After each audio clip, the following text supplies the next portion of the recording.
Perkenalkan, nama saya Yosua Abadi dari kelas 2020B, Prodi Pendidikan Sejarah dan Sosiologi, Fakultas Pendidikan Sosial dan Humaniora, IKIP Pendidikan Malang untuk mata kuliah Sosiologi Komunikasi. Tentang materi 4, struktur dan proses sosial. Ada 5, yang pertama kelompok sosial, yang kedua lembaga peran sosial, yang ketiga stratifikasi sosial, yang keempat mobilitas sosial, yang kelima kebudayaan. Yang pertama ada membahas tentang struktur sosial.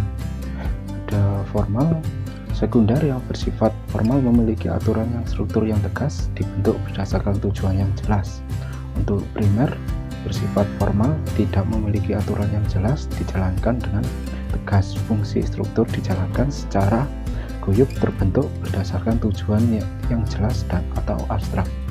Untuk informal sekunder bersifat tidak mengikat, tidak memiliki aturan dan struktur yang tegas, dibentuk berdasarkan saat dan tujuannya kurang jelas. Untuk primer terjadi akibat meleburnya sifat-sifat kelompok sosial B atau karena pembentukan sifat-sifat di luar kelompok B. Mulai dari kelompok C yang menonjol dihubungkan pribadi dan mendalam. Yang kedua, lembaga peranata sosial. Sekumpulan tata aturan yang mengatur interaksi dan proses-proses sosial di dalam masyarakat, dengan kata lain digunakan untuk menciptakan ketertiban atau order. Wujud konkret dari peranata sosial adalah aturan, norma, istiadat yang mengatur kebutuhan masyarakat dan terinternalisasi di kehidupan sehari-hari. Dengan kata lain, peranata sosial adalah sistem norma yang telah melembaga atau menjadi kelembagaan di suatu masyarakat. Menurut ahli pengertian dari peranata sosial itu sendiri, diantaranya Paul B. Horton dan Chester L. Huhn berpendapat peranata sosial adalah sistem normal mencapai tujuan atau kegiatan yang dipandang penting oleh masyarakat atau sekumpulan kekhususan atau dan tata kelakuan yang berkisar dan kegiatan manusia. Adapun jenis dan contoh peranata sosial, yang utama adalah peranata budaya. Peranata budaya merupakan seperangkat hasil cipta karsa dari masyarakat yang keberadaannya diwariskan dari generasi ke generasi. Contoh saja misalnya tentang budaya mencium tangan saat hendak berpergian kepada ayah atau ibu ataupun kepada wali dan di sekolah. Yang ketiga, stratifikasi sosial. Stratifikasi sosial yang berlapis-lapis di dalam masyarakat. Dan menurut Pritim Sorkin, sosial stratifikasi adalah pembedaan penduduk dan masyarakat ke dalam kelas-kelas sosial secara bertingkat. Dasar pembentukan kelas sosial adalah yang pertama, ukuran kekayaan. Kekayaan ini dapat dilihat dari tipe rumah, jenis kendaraan, pakaian yang dikenakan, dan sebagainya. Ukuran kepercayaan, terus kebesaran kekuasaan. Kekuasaan ini bisa berasal dari kepemilikan atau keturunan. Untuk ukuran kehormatan ditemui dalam masyarakat masih tradisional dan orang yang bersangkutan dianggap berjasa atau disegani dalam masyarakat. Ilmu pengetahuan dan pendidikan, indikator biasanya terdapat dalam masyarakat yang menghargai ilmu pengetahuan, dan semakin tinggi tingkat pendidikan seseorang, semakin tinggi pula kedudukan dalam masyarakat. Yang keempat, kita membahas mobilitas sosial. Horton and Huhn, suatu gerak perpindahan dari suatu kelas sosial ke kelas sosial lainnya. 3 jenis mobilitas sosial. Yang pertama, social climbing. Terpilihnya seorang warga menjadi kepala desa. Yang kedua, social sinking, yaitu terjadinya dari tinggi ke rendah. Contohnya saja dari dipecahnya seorang manajer dari kantornya sehingga orang tersebut menjadi pengangguran. Yang ketiga, terakhir, social horizontal. Contohnya saja seorang guru di sebuah SMA di kota berpindah di SMA di kota B. Guru tersebut tidak mengalami perubahan kedudukan atau peran, tetapi hanya berpindah tempat saja, namun profesinya masih sama, adalah seorang guru. Yang kelima, kebudayaan. Produk dari seluruh rangkaian proses sosial yang dijalankan oleh manusia dalam masyarakat dengan segala aktivitasnya, maka kebudayaan adalah hasil nyata dari sebuah proses sosial yang dijalankan oleh manusia bersama masyarakatnya. Dari para ahli J.J. Holmgren, 3 gejala kebudayaan: pertama ideas, yang kedua activities, yang kedua artifacts. Untuk yang ke 7 unsur kebudayaan: sistem teknologi, sistem mata pencarian dan sistem ekonomi, sistem kemasyarakatan, bahasa, kesenian, sistem pengetahuan, dan religi. Keenam adalah proses interaksi sosial. Proses sosial adalah interaksi, sedangkan bentuk khususnya adalah aktivitas sosial. Interaksi sosial merupakan hubungan sosial yang dinamis, menyangkut hubungan antara perorangan, kelompok, maupun perorangan dan kelompok. Cara terjadinya interaksi sosial yang pertama adalah kontak sosial. Bertemunya kedua belah pihak atau lebih secara fisik, baik tanpa alat maupun dengan alat.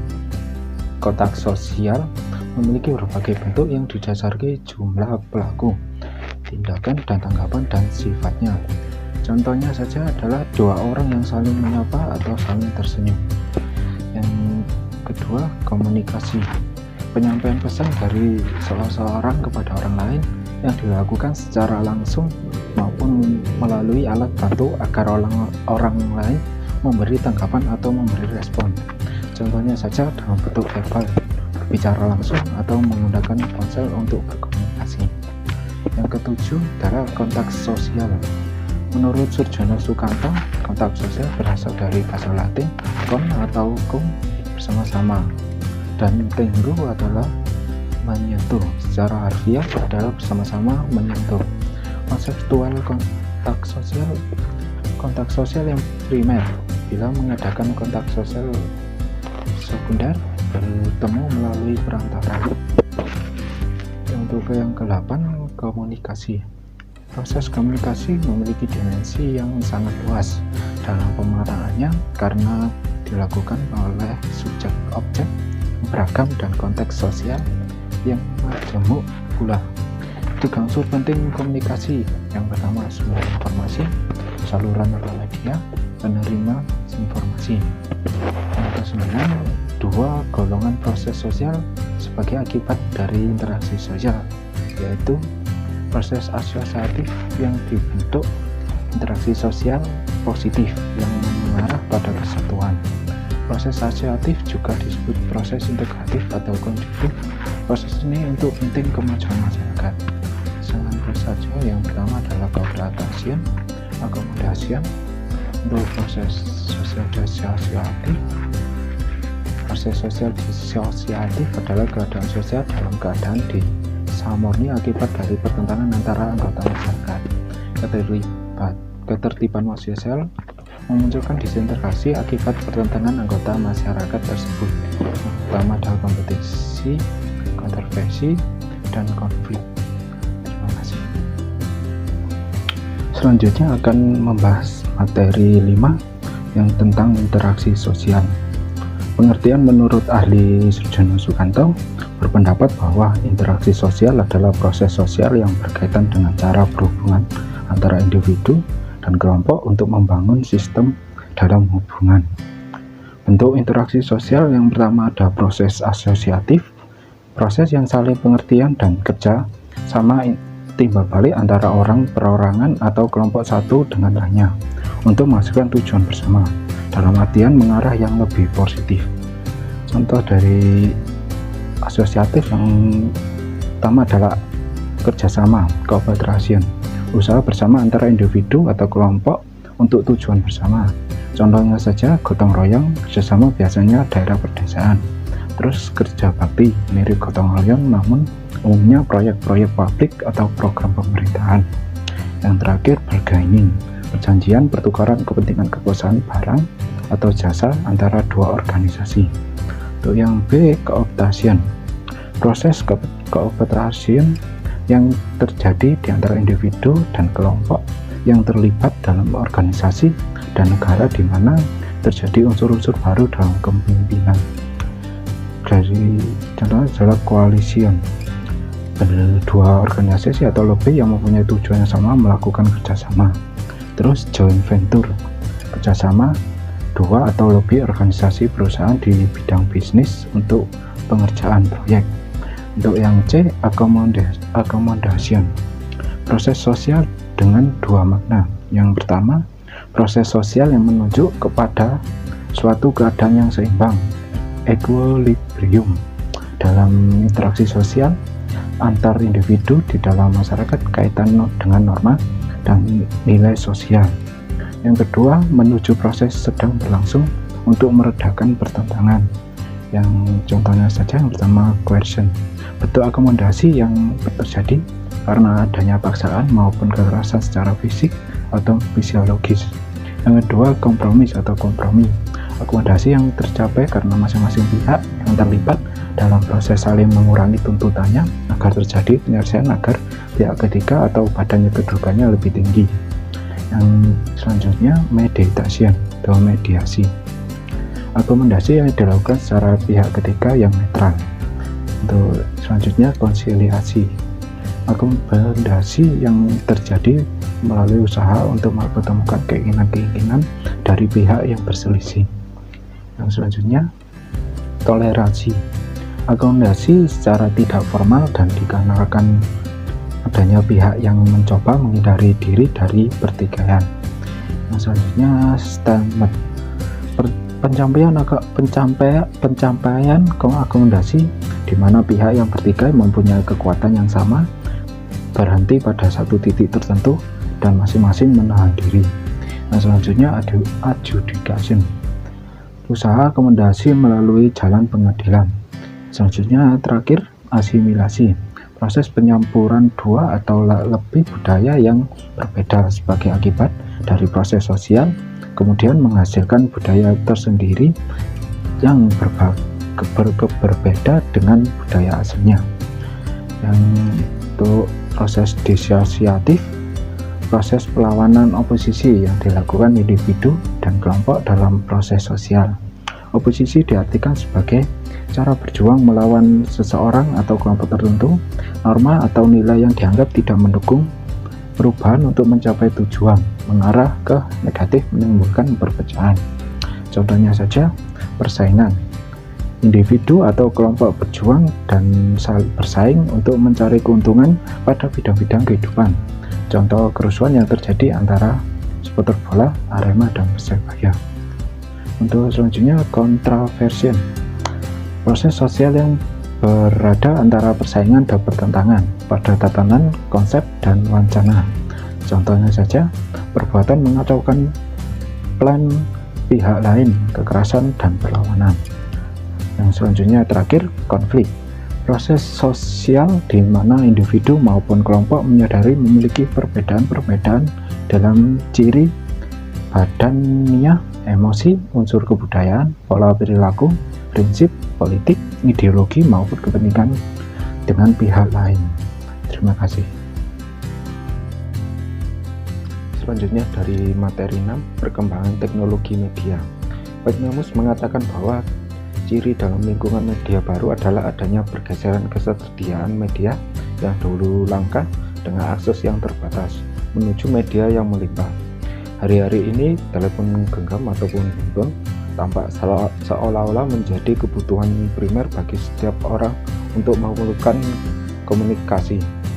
Teknologi memungkinkan industri media untuk memproduksi media yang sangat beragam. Setidaknya terlihat dari konvergensi media yang tidak hanya tersedia dalam bentuk cetak semata, tetapi juga tersedia dalam bentuk audio visual, hingga online. A.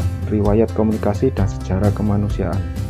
Ditemukannya bahasa, berkembangnya seni tulisan, dan berkembangnya kemampuan bicara manusia menggunakan bahasa.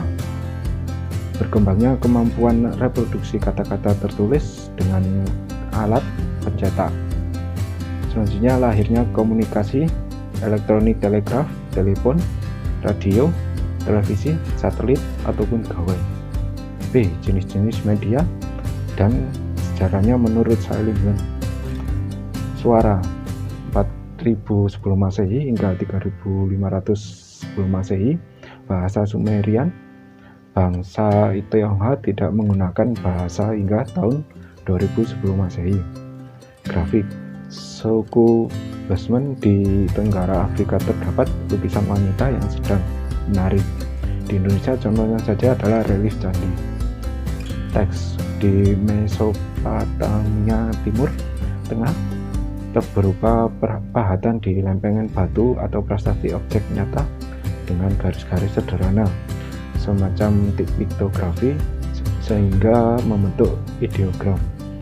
400 tahun kemudian muncul hieroglifik ataupun nenek moyang bangsa Mesir dalam bahasa Yunani yang berarti teks Allah.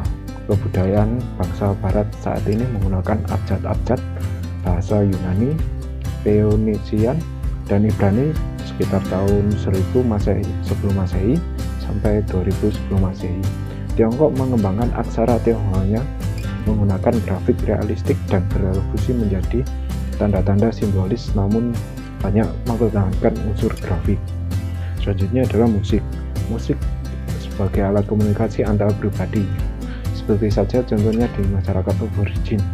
Di Indonesia sendiri, di NTT menggunakan musik untuk mendamaikan dua desa yang sedang berperang. Selanjutnya adalah animasi. Dikembangkan dari permainan bayang-bayang serta lentera ajaib Tionghoa pada zaman dahulu.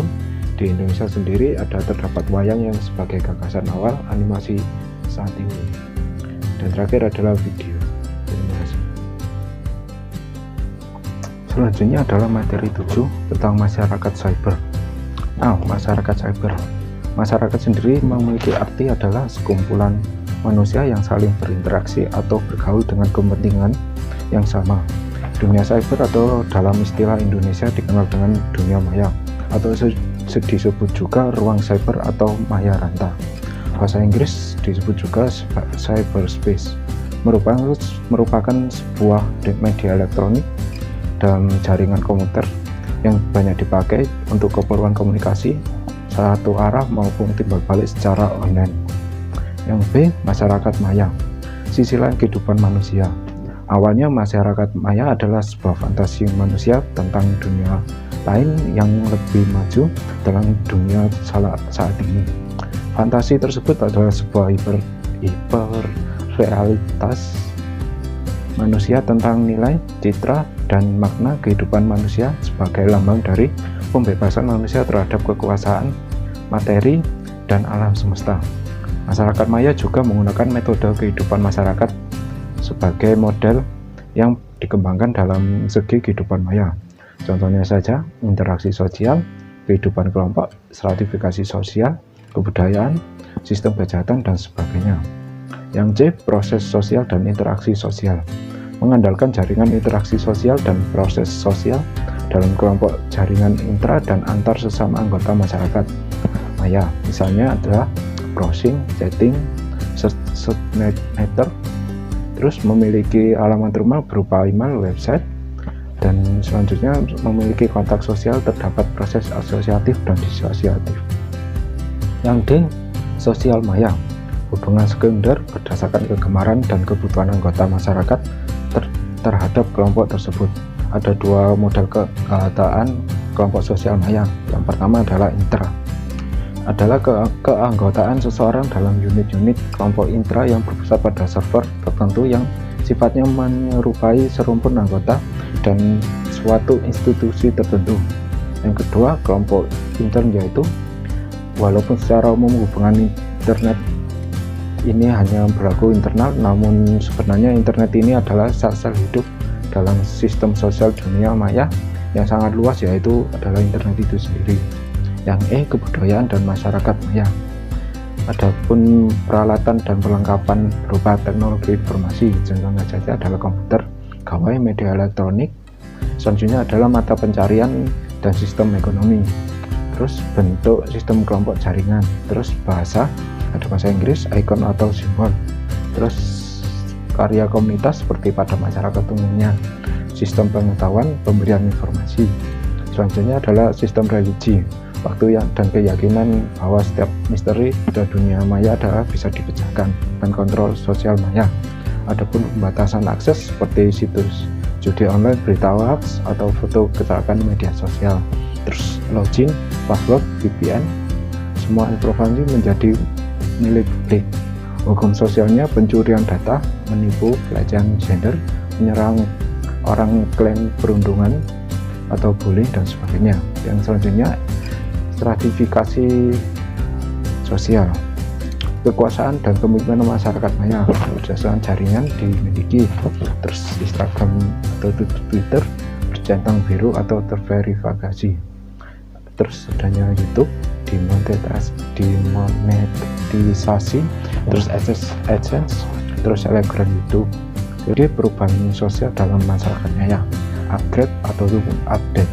Perubahan sosialnya kerentanan terhadap masalah sosial, contohnya saja pelanggaran norma, penyebaran virus, pencurian data, kriminalitas, cybercrime menyebabkan gesekan-gesekan di dalam masyarakat. Hyperreality, sisi lain masyarakat maya, teritorialnya ruang pengetahuan dikonstruksikan media komunikasi melalui penceritaan media informasi, dan informasi menjadi lebih nyata dari pengetahuan manusia. Di aplikasi cybersecurity bagian E dalam kehidupan maya, yang E dalam e-commerce seperti Shopee, Tokopedia, Lazada, dan lain-lain. Di kalangan e-government, upaya untuk menjalankan pemerintahan berbasis elektronik seperti pajak online, layanan imigrasi, dan sebagainya. Cyber law sebagai konsekuensi cybercrime, contoh saja pencurian dan penggunaan akun milik orang lain, membaca akun orang lain dengan memanfaatkan sebagai media kriminalitas dalam dunia maya, seperti minta pulsa. Pelanggaran normal seperti pelanggaran hak pornografi atau seksualitas. Hacker melalui link phishing memberikan kode OTP bersifat pribadi yang menyangkut password akun sementara. Indonesia berada di urutan kedua dalam daftar 5 besar negara asal serangan kejahatan cyber ataupun cybercrime berdasarkan State of the Internet 2013. Yang terakhir adalah pasal karet UU ITE yang nyangkut tarik ulurnya undang-undang tentang yang mengatur ITE di Indonesia.